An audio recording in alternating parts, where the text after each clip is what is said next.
goes back over a year. Last year, February, there was a fire in Joe Slovo and about 150 shacks were burnt.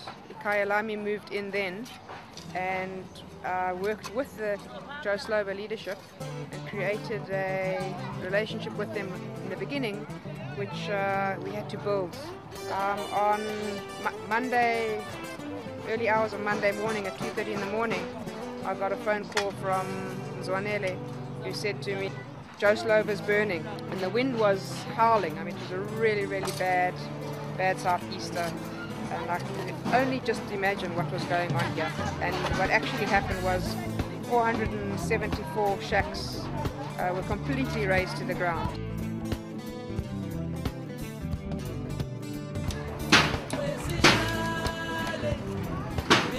Since Monday morning, we've been working in conjunction with SDI and Kyalami.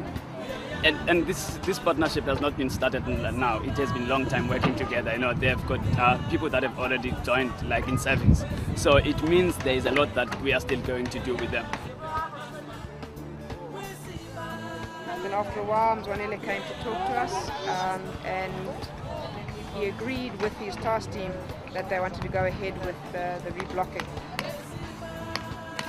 We have to go there and assess the area so as to reblock the whole area. But slowly but surely, what we're going to do here, we need to make sure that we're blocking the whole area. Hence, they are interested in this now. So we just take it from there. I'm going to go with them and assess the area now.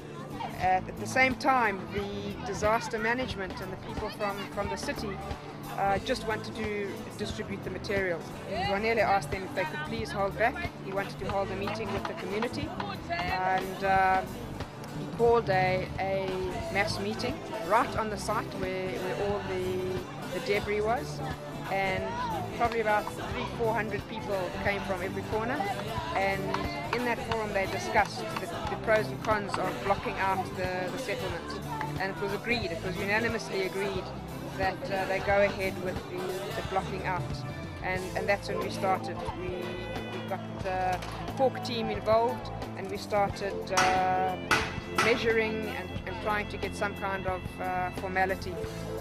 Since then, the momentum has grown and grown, and what's the best part of this is that the community has taken the process over.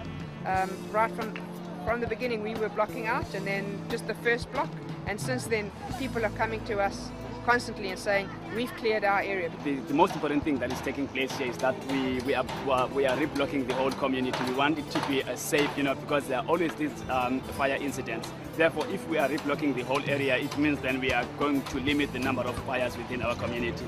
And if we are reblocking it as well, we are going to be safe in terms of the rules of the government in regard to development of informal settlement, because they need to see that there is development that is taking place. People can do these things, you know. Hence, we're always saying to government must develop areas in situ, meaning that they must involve people always whenever they are making development. So this will be the first step for government to see that people can do this themselves.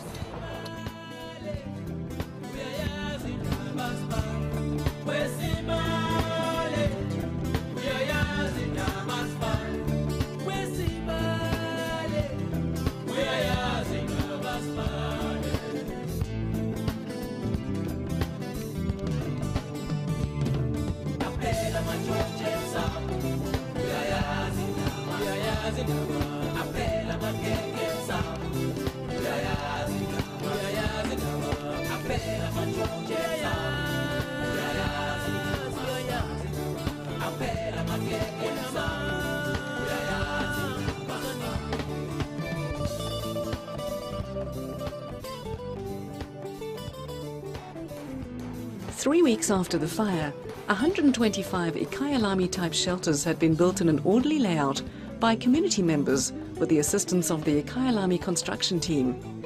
The shelters were built back-to-back with lanes in between. Since then, the inhabitants have been constantly upgrading their shelters. Some have painted them, others have installed ceilings or internal claddings, and many have planted flower beds outside their new homes. A real sense of pride emanates from residents who live in the blocked-out area. This success of the community, its leadership, and the support NGOs has drawn interest from various quarters, most notably from local government, with whom they are now engaging on a regular basis.